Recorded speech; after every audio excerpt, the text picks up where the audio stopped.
What's up everybody, I'm Savidge, and today we have some possibly fantastic news via ScreenRant.com about Sly Cooper 5. And while I did see Canadian Guy's a video, shout out to him, I was tempted to make a video, but I finally decided to bite on it after the story came out, so shout out to both of them for getting the scoops.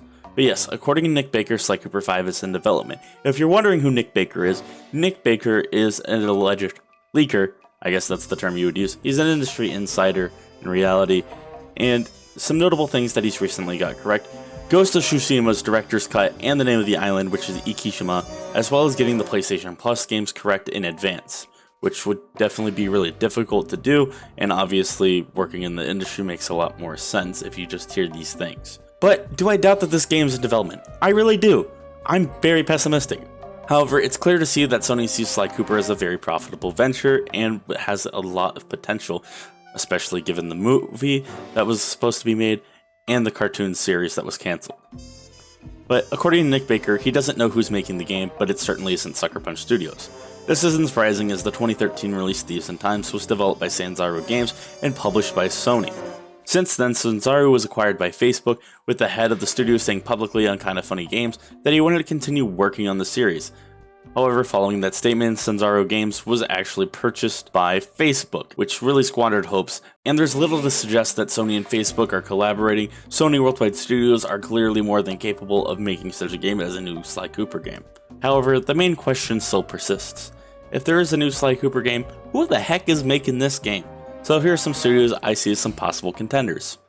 Keep in mind that this game could easily be contracted and signed but just published by Sony, with them having a heavy role in the development of the product. So let's get into it. While Sucker Punch, Insomniac, and Naughty Dog have all developed great and wonderful 3D platformers in the past, Insomniac is the only studio where the DNA in the genre still thrives. The company has two separate teams, one in Burbank, California, and another in Durham, North Carolina.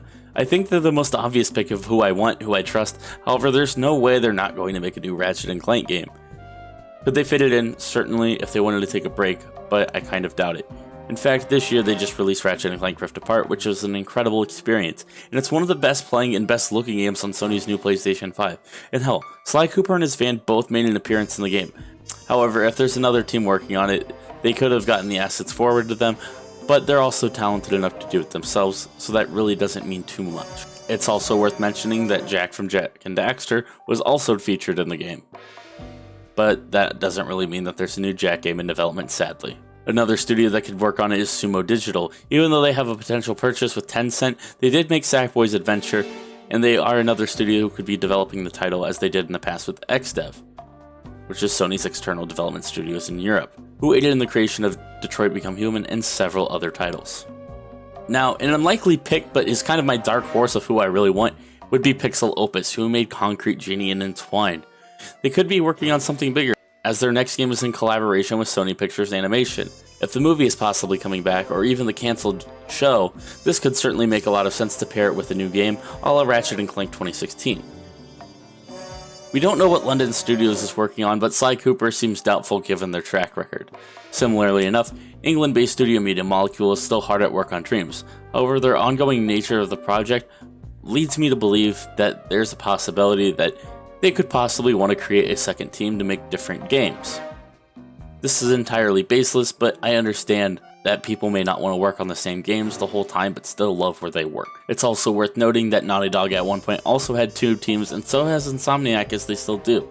So this is certainly possible. The important thing to keep in mind with why I say this is because they worked on Little Big Planet, which is 2.5D, and Tearaway, which is a 3D platformer. Obviously the teams for these games were different, so it'd be interesting to see. Another studio is Bluepoint Games, who Sony still doesn't own, but they have a long list of titles that they've worked on with PlayStation, including loads of remasters and remakes, including Demon's Souls on PlayStation 5, Shadow of the Colossus on PS4, and the Uncharted Nathan Drake collection, just to name a few. It's basically public knowledge that Sony is looking into buying the studio thanks to an accidental tweet back in July. While 3D platformers are a lacking part of their track record, they could still be involved. However, a lot of people think that they're still going to keep doing remakes such as Siphon Filter, which is a good rumor that's going on right about now.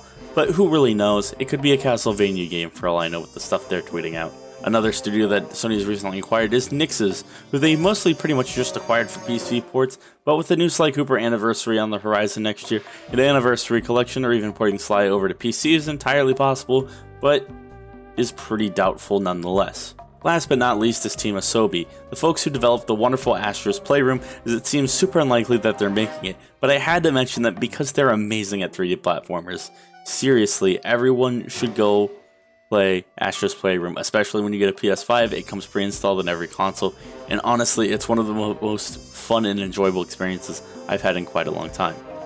For now, that's a comprehensive list of studios that I think could be making a Sly Cooper game. That is, even if it is in development. It's been a long time since the last Sly Cooper game came out back in 2013, and Kevin Miller, the voice actor for Sly, said he hasn't done anything in relation to the character for quite some time, but I'd love it if Kevin was lying. And sure, we've seen some cameos and heard some rumors. The most we've really gotten is Ratchet & Clank's references, and this GameStop exclusive Funko Pop.